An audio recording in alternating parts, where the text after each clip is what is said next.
Chapter 4. Catch That Rabbit. The engineer's vacation was longer than 2 weeks. While the scientists at US Robots were building the DV5, they had many problems. At last, after 6 months, they called for Powell and Donovan. When the engineers arrived at the asteroid mine, the multiple robot was still not working correctly. So let me explain. An asteroid is a large rock in space, and a mine is a hole. Asteroids have a lot of metal inside, so people dig a big hole and take out the metal. That's called a mine. Now, Powell and Donovan were sitting in the office of the mine. Donovan wanted to watch the robots while they worked. Powell sighed. The DV5 will work in the mine without humans, he said to Donovan. It was developed so that it could work without human supervision. In other words, DV5 can work without any humans watching or telling them what to do. So supervision is someone watching you and controlling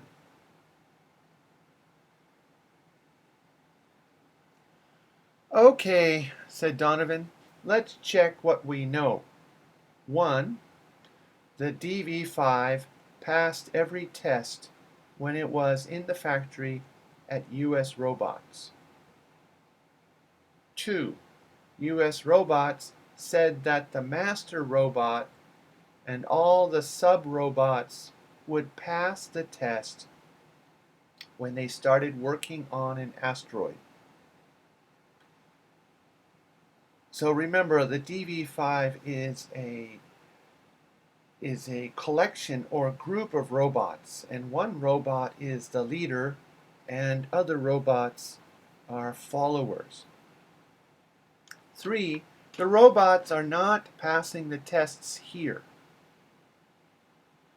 4. If they don't pass all the tests, US Robots will lose a lot of money. 5. If we can't explain why the robots are failing the tests, we'll be in trouble. You've watched DV5 working 3 shifts, and it did its work perfectly, Powell said. A shift is connected to work. A shift is a period of time. So during a day, there might be 3 shifts. Each shift is 8 hours. So you've watched DVD working 3 shifts. And it did its work perfectly, Powell said. Yes, Donovan replied, but 3 times when I didn't watch them, the master and sub-robots didn't bring any ore to the base. Ore is metal before it's been, ore is metal that comes from the mine. Later, it is melted and made into metal we can use. So ore is like a powder. In fact, they didn't even come back to the base. I had to go and get them. And was anything wrong with them? No, said Donovan. Everything was fine. There was only one problem. They hadn't mined any ore. They hadn't dug. They hadn't got any metal. So they aren't working. Greg, this is the worst job that we've ever had. Let's think about the DV5, Dave, more carefully, said Powell. Dave has 6 sub-robots working with him. So Dave is the master robot, and he has 6 helpers. In fact, they're part of him.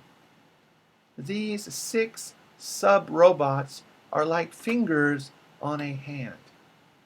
Dave gives the sub-robots orders, but he doesn't use a radio or his voice. He sends the messages through his positronic brain. Remember, a positronic brain is a supercomputer. He sends messages through his positronic brain directly to the sub-robots' brains. No one knows exactly how that works. Donovan left the room and came back with Robot DV5. Powell had been reading the Handbook of Robotics. It's like a manual for engineers. He put down the book and looked up at the 7-foot-tall metal robot. 7 feet is about 2 meters and 25 centimeters. 225 centimeters. He put down the book and looked up at the 7-foot-tall metal robot. "Hi, Dave," he said. "How do you feel?" "Fine," the robot replied. "You're an excellent mining robot," Powell said. "You're able to control 6 sub-robots, and your brain still works perfectly." "Yes," said the robot, and it nodded its head.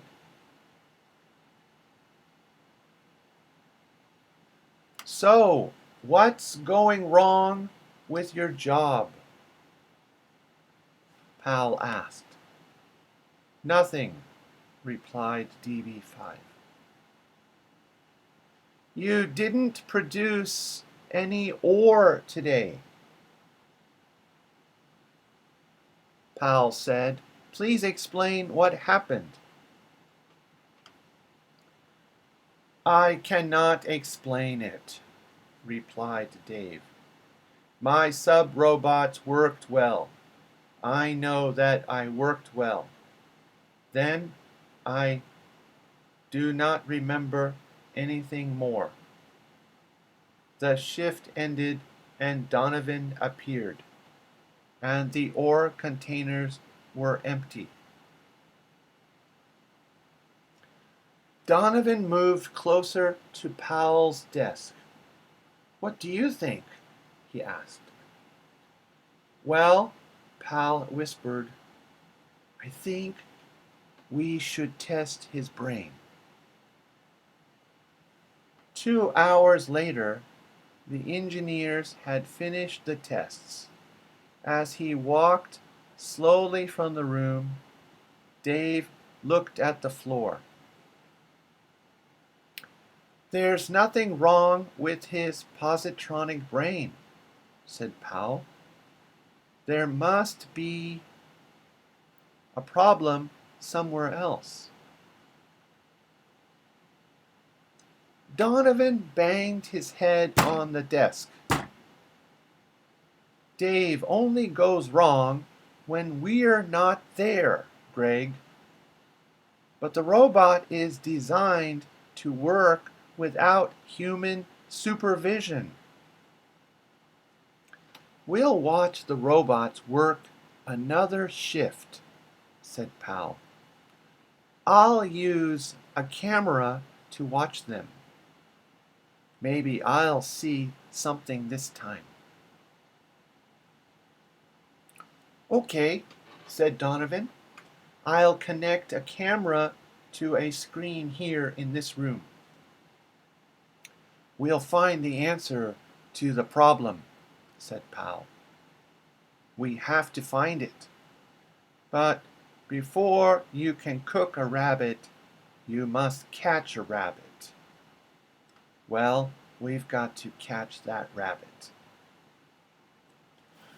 Sorry, this English means that before you can do something, you must do something first. For example, before you cook an omelet, you must break some eggs. We have to find it, but before you can cook a rabbit, before you can fix a problem, you must find the problem. Well, we've got to catch that rabbit. Donovan stared at his report. He had been studying it for a long time and was very tired. Greg, we should have 1,000 tons of ore from the mine this month. A ton is about 1,000 kilos.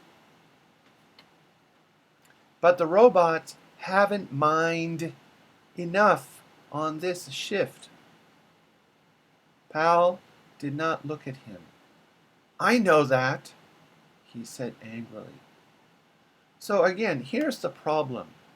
The robots are working to get metal from an asteroid. So in 1 month, they should get 1,000 tons of ore, which is metal powder. But they aren't working enough, so it's a mystery.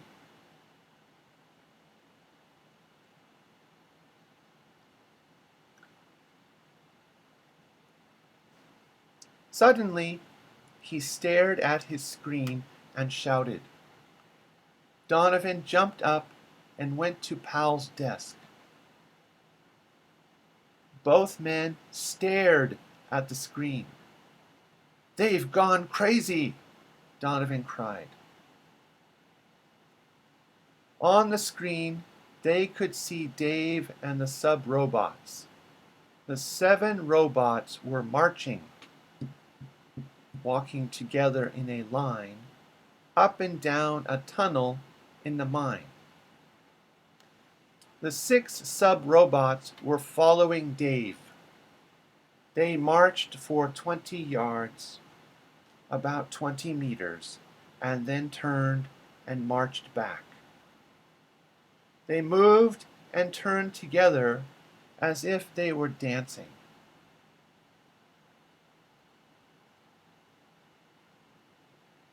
So you can see in this screen picture, they are marching. They are walking in a line, like military.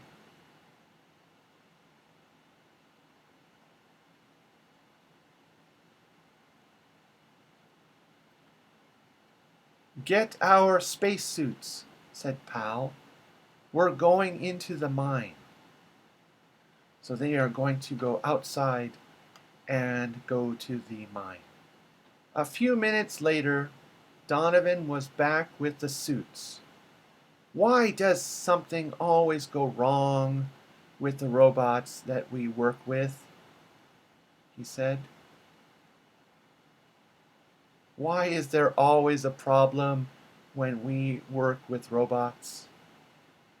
We have bad luck, said Powell. Let's go.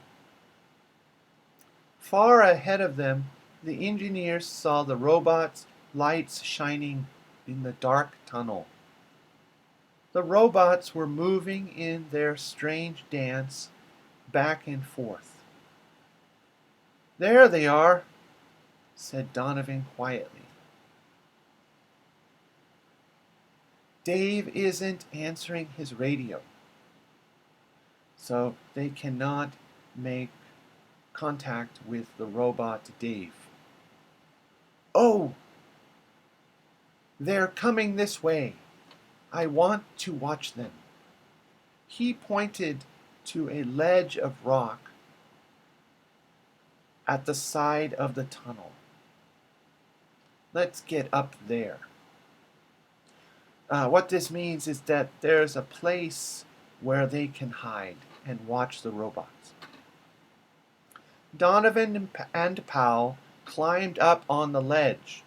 The robots were now marching slowly towards the men's hiding place.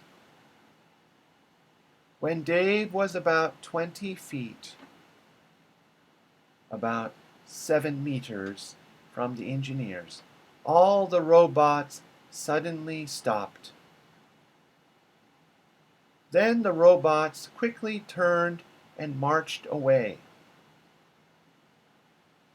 Dave watched them and then slowly sat down. "Powell, Donovan, are you here?" the robot asked. The men climbed down from the ledge and stood in front of the robot. "Okay, Dave, what's going on?"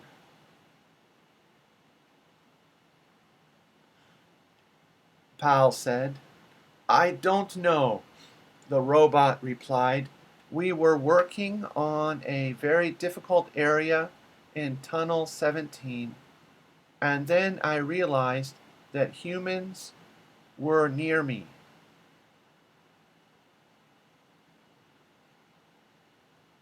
Stay with him for the rest of the shift," Powell said to Donovan. "When the work is finished, come back to the office. I've had a couple of ideas." Remember, a shift is a period of time when you are working. If you work part-time, maybe your shift is 4, 5, or 6 hours or more. 3 hours later, Donovan returned to the office. He looked tired. "How did the robots work for the rest of the shift?" Powell asked. Nothing went wrong.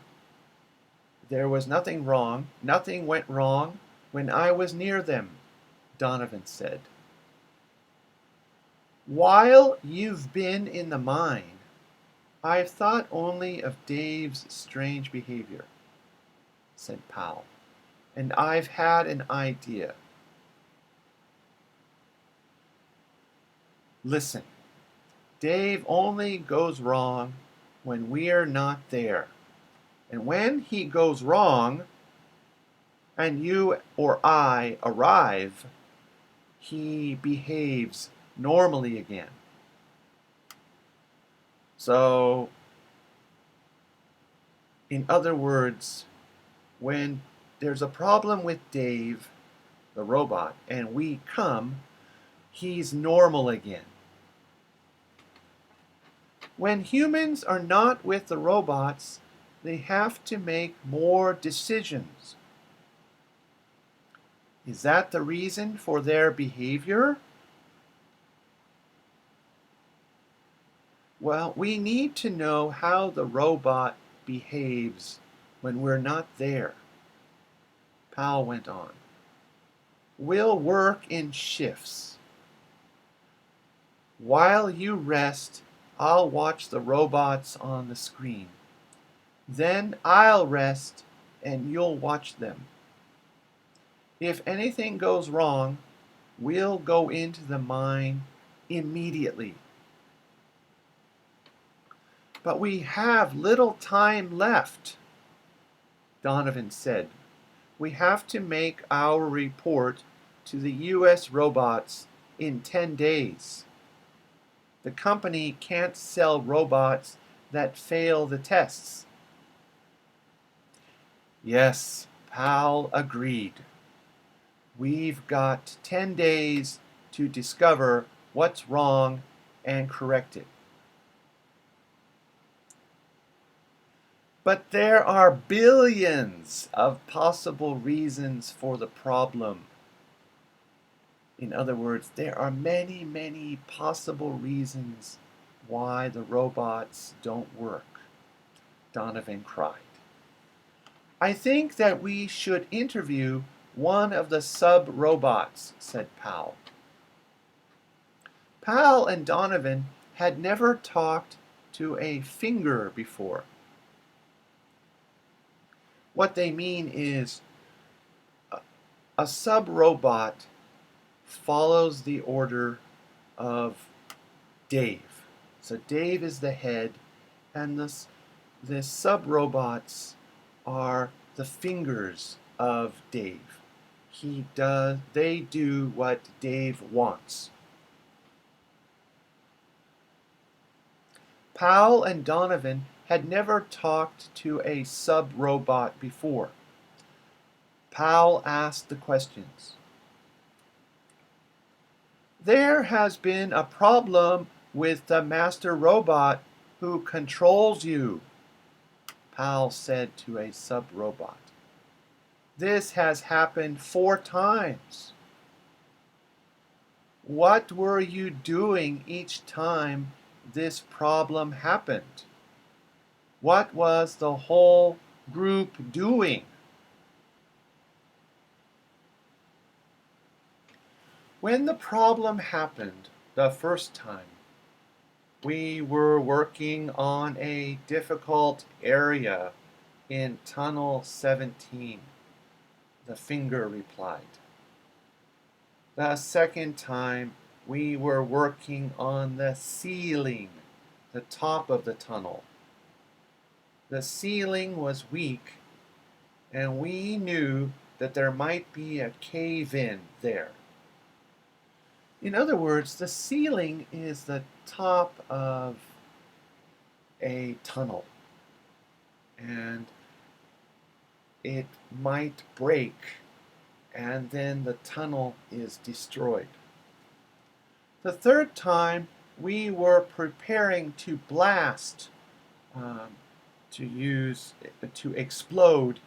We were preparing to explode, blast a new We were preparing to blast a new tunnel. It happened a 4th time after there was a small cave-in.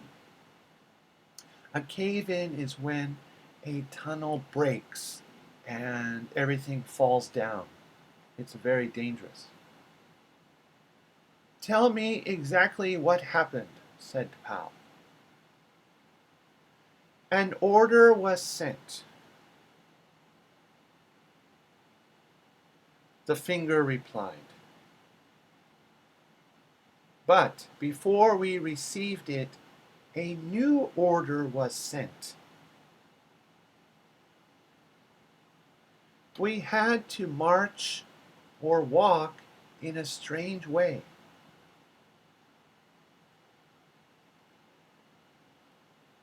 Tell us about the order, Donovan said. Was it the same order each time? I don't know, said the finger, the sub-robot. There was never time to receive it.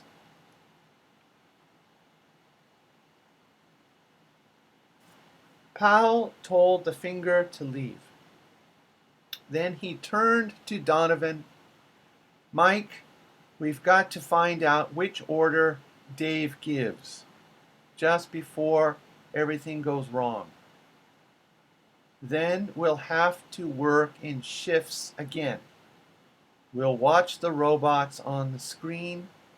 We'll check everything, the robots, the tunnels, and the machines that remove the ore from the mine.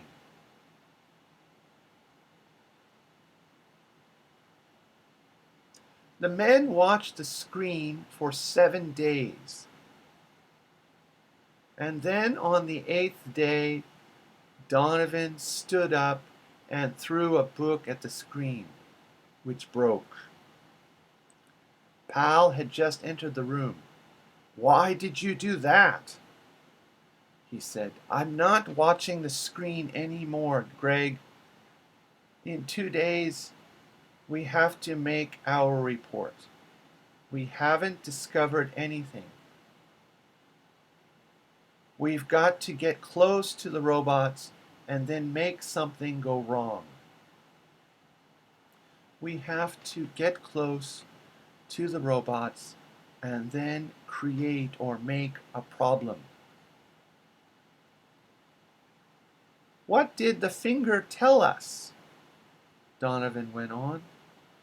He told us that there's a problem when there might be a cave-in or after a cave-in. Also, when the robots are doing difficult blasting or working in dangerous areas. Remember, a cave-in is when a tunnel or hole collapses, breaks, falls down. The problems happen when there's an emergency, said Powell excitedly. Yes, said Donovan. When Dave has to make a difficult choice and there are no humans near him, he goes wrong. He malfunctions. He doesn't operate correctly.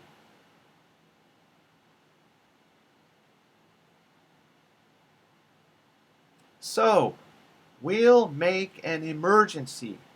Then we'll watch what happens. Let's go to one of the tunnels and make a cave-in, Powell said, and Donovan agreed. Donovan and Powell were inside the mine. There was a lot of dust moving along the tunnels.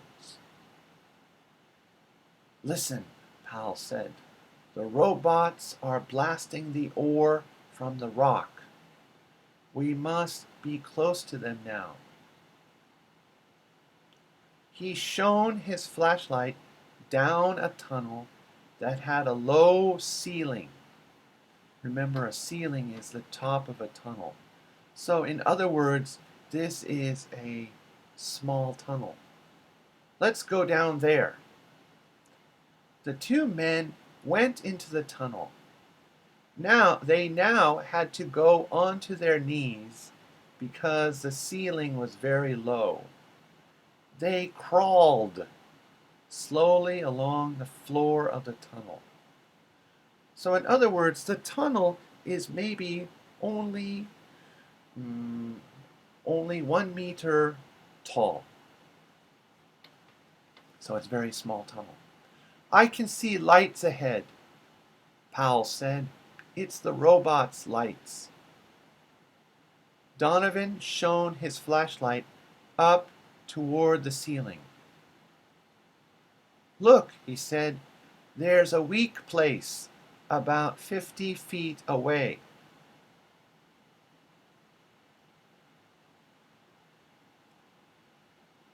That's about 20 meters. Maybe we should make a cave-in here. Okay, said Powell. He put some blasting explosive to the ceiling. It means he put something that will explode on the ceiling. Okay, I'm ready, he said. Are all 7 robots still nearby? Donovan counted the master, Dave, and the 6 sub-robots. Yes, he said, all 7 are here.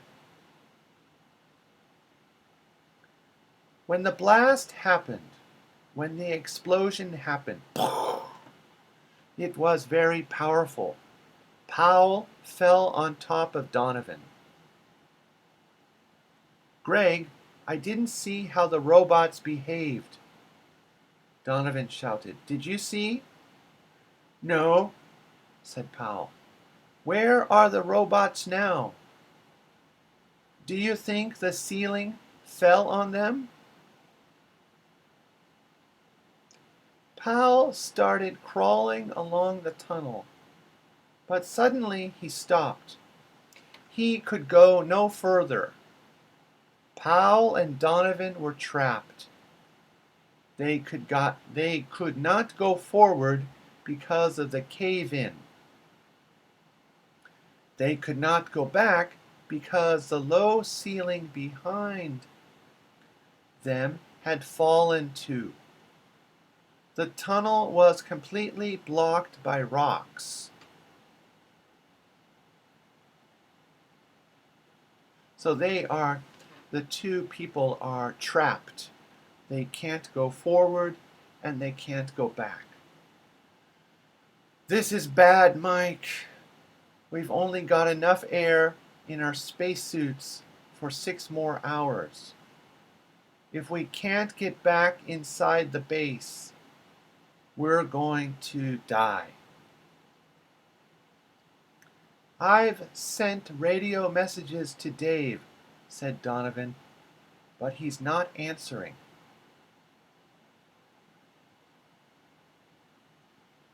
The men could not move many of the rocks because they were too heavy. The engineers could only make a small hole in the wall of the rocks. Donovan crawled to the hole and looked through it. The robots are about 50 feet away, 20 meters away, he said. We have to get Dave to come closer. When he's near us, he'll behave normally again. Then he can save us. Powell pushed his friend away from the hole and looked through it himself. Our plan has certainly worked. The robots know that this is an emergency. They've gone completely crazy. The robots were marching together. The 6 sub-robots were following Dave. Donovan looked through the hole again. Suddenly he called to Powell. They're leaving. Then he shouted through the hole, Dave! Hey, Dave! He can't hear you, said Powell. Wait, I've got an idea. What are you going to do? Said Donovan. I'm going to shoot one of the fingers. I'm going to shoot a sub-robot, Powell replied. Why? I'll explain later, Powell replied. Let's see if my plan will work. Powell took his gun from his belt. He fired. Or maybe he shot a laser. He shot a laser, and one of the sub-robots fell. Then Powell called Dave's name into his radio. There was silence for a few seconds. Then Dave's voice answered.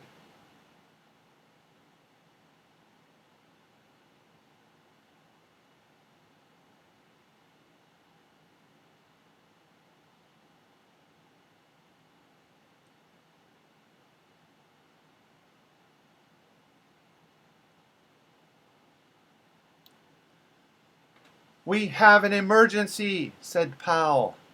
There was a cave-in near where you were blasting. I'm trapped here with Donovan. We cannot get out because the tunnel is blocked. Can you see my light? Powell shone his flashlight through the hole. Yes, Dave replied. Powell sat back and smiled. Okay, Greg, Donovan said. Now explain everything to me. Dave goes crazy when he has to make difficult choices. For example, during emergencies, Powell said. Did the words of Dave's order make the sub-robots crazy? No. When the fingers did simple work, they did not have to be supervised. They worked correctly and efficiently. Usually, Dave only gave orders to two sub-robots together. But if there was an emergency, all 6 fingers, all robots were given orders immediately and together. This is when Dave has a problem.